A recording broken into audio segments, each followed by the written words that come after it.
or be here to go back and witness about this unjust funeral. Helicopter hovering overhead. We're in the midst of an oddly peaceful pastoral scene, considering what is taking place tonight, or what is scheduled to take place at what is called the Georgia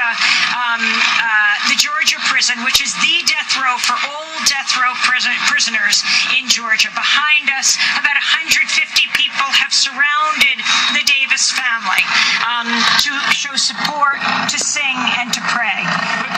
But this group is the maximum number of people that the prison will let onto the grounds. Across the street, there are hundreds and hundreds and hundreds more. And it's become a very tense situation over there.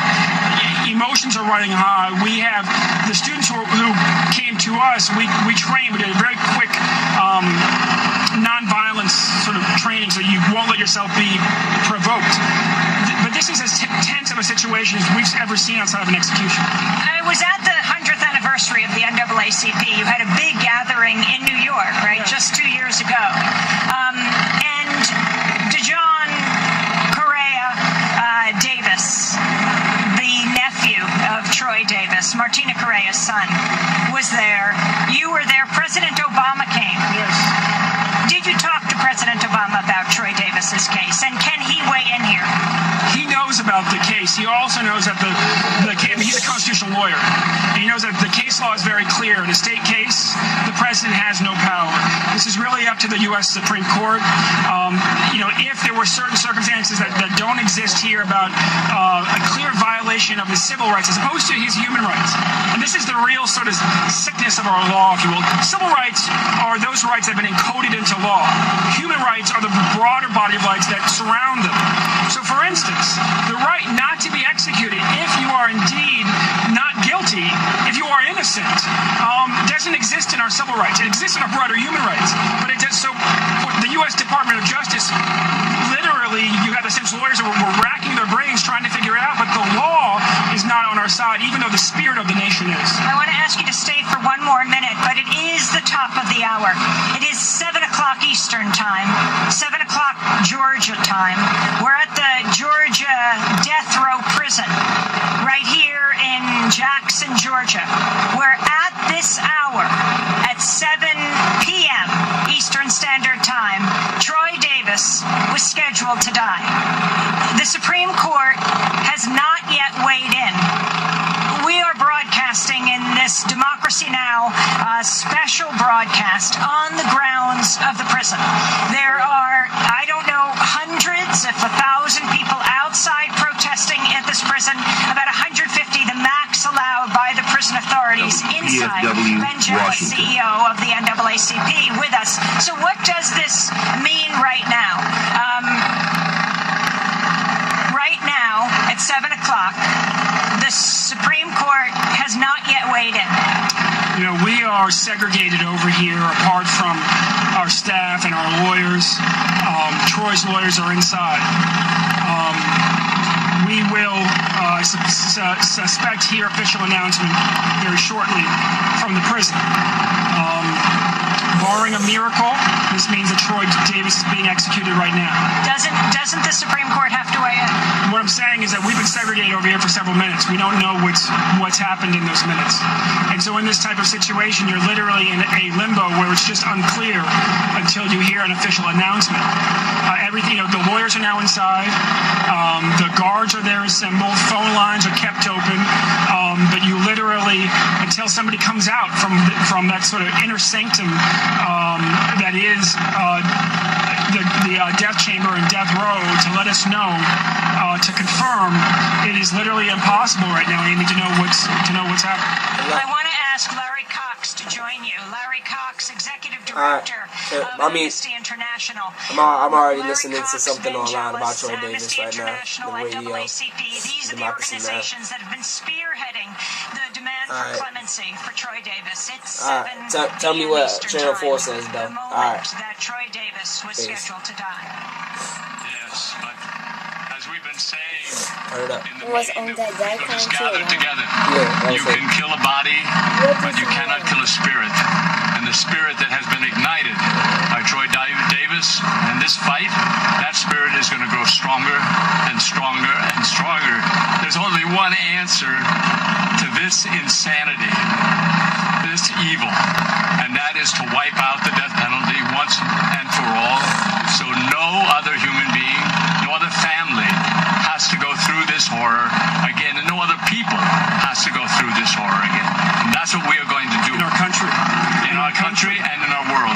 We are not going to let Troy Davis's fight die today. And and there's some, this day is, I guess, the 105th anniversary of the massacre known as the Atlanta race riots. And I was talking to the young people across the street that it was moments like those that the NAACP rose out of, moments of feeling absolutely helpless, like the nation was absolutely unjust. In those moments, people find an ability to hold on to a spirit that it is possible to make our democracy actually rise as high as its own aspirations. Troy Davis, the remarkable thing about him is that he never gave up, not in himself or his story of innocence, but gave up in this country and hoping for a miracle that the justice system would actually work. And the reality is that we all in this moment have to commit ourselves to making sure that the justice system does work. That is what patriotism is. We hear a lot of definitions of patriotism in this country, but patriotism is what was shown by Troy Davis, saying, let's hold out hope to the last minute. Always hold out hope to the last minute. This is not supposed to happen here. What did Troy tell you the last time you saw him? The last time it's part of the reasons. We're hearing some kind of cheer that has gone up.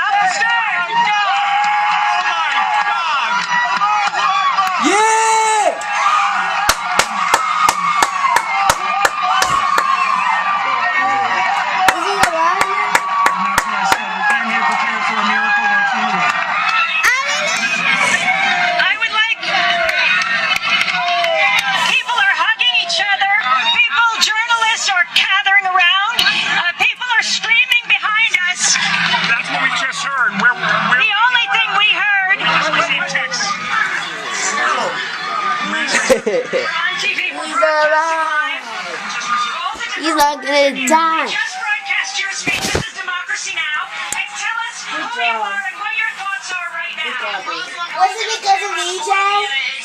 Was it on me? Because of people like him. What did you just hear? I just heard that he just received a stay. And we serve a God who is able. And we're so grateful right now. Just a place to not live. People shouting again. First, what we heard was a roar. Now, Evangelos will come right back.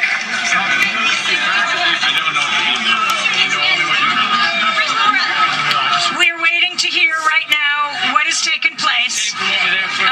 First, we heard a cheer. We're trying to hear what has taken place. Let me see if I can hear in my ear, if we can get news from New York, what has taken place.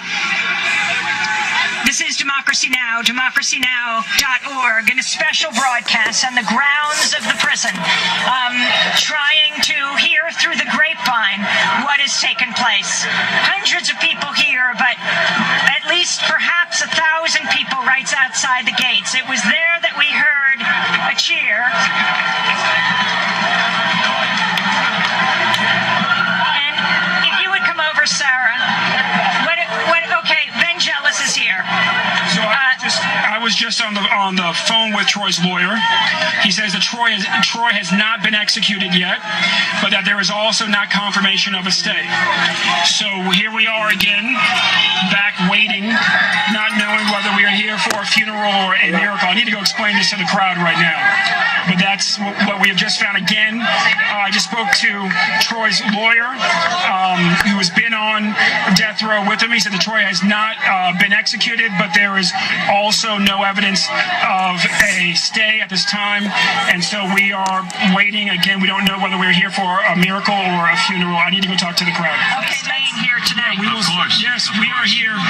We will be here. Yes. We have. And, like I said, we won't give up, and this won't be the end. It's only make us stronger.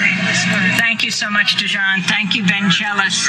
I see a colleague of yours right here. the senior pastor of the Ebenezer Baptist Church in Atlanta, an historic church, Dr. Martin Luther King Sr. and Jr.'s church, will be in the death chamber to represent the family. Mark McPhail said his older sister's emotions... Sources are telling us from the Associated Press that the U.S. Supreme Court is refusing to block the execution of Troy Anthony Davis. We will await confirmation and more information on that, but we've just received word via our internet source that says the AP from the Associated Press saying the U.S. Supreme Court is refusing to block Troy Anthony Davis's execution. Stay tuned. Within minutes. That is, if this execution goes forward. We'll triple, quadruple our efforts to make sure that the day will come sooner when we never have to go through this again for anybody, for any reason. So that's what we're going to do.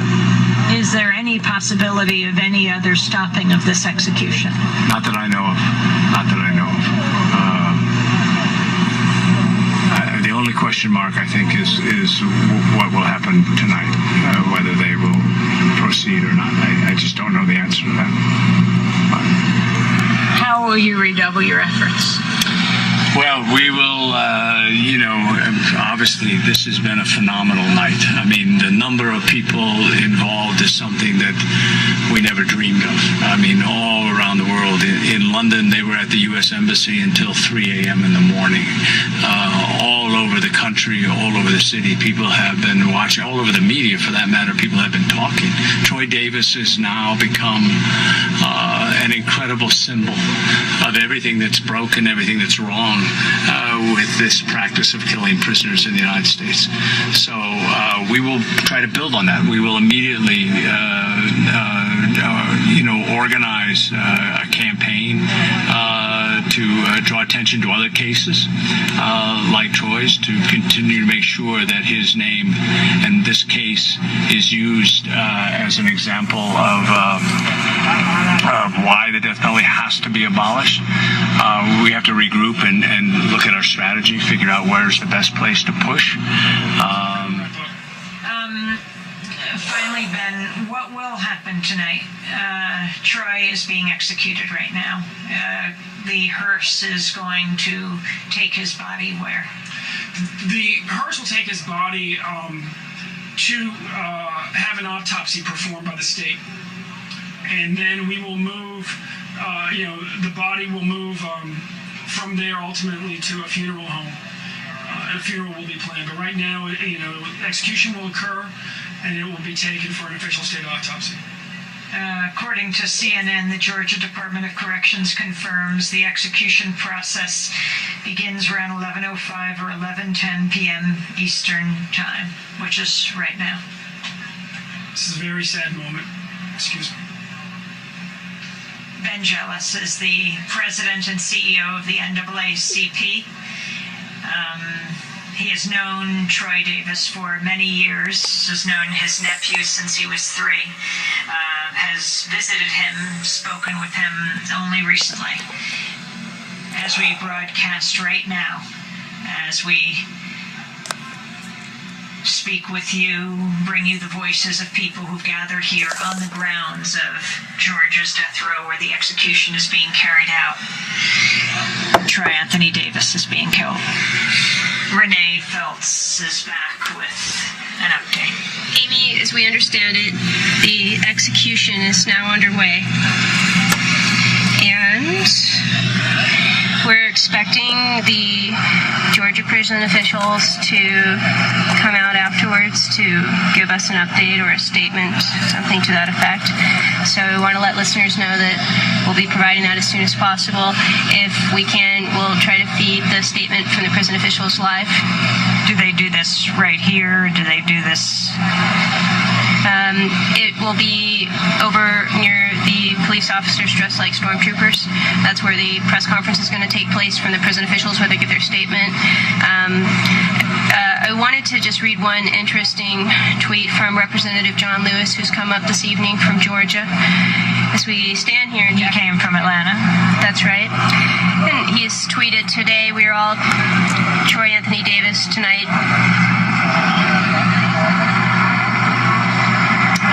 He continues, "A little piece of all of us will die."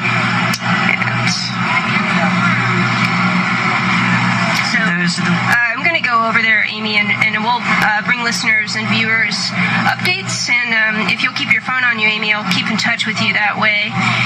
So maybe we can even record it and play it for everyone who has been with us in this broadcast and continues to want to get information.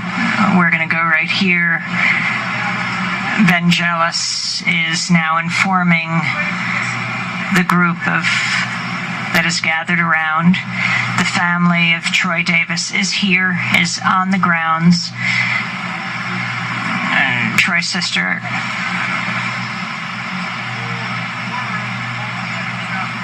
Martina, is in a wheelchair.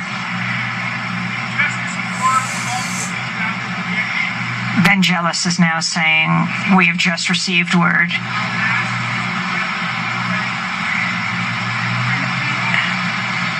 Interviews. But again, the time of death is 11:08.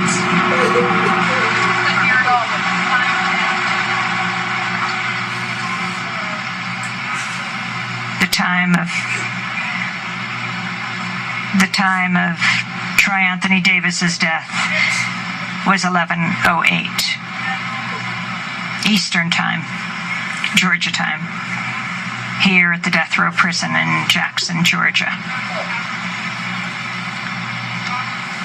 Vangelis is saying behind me, the president of the NAACP, to the people who have gathered in vigil about how much faith people have shown and how people have to redouble their efforts. He is repeating what Troy Davis said, that he rededicates his life to God, that they can take his body, but they cannot take his spirit. Right behind me is Troy Davis's sister. People have their arms around her. People are applauding Vangelis right now.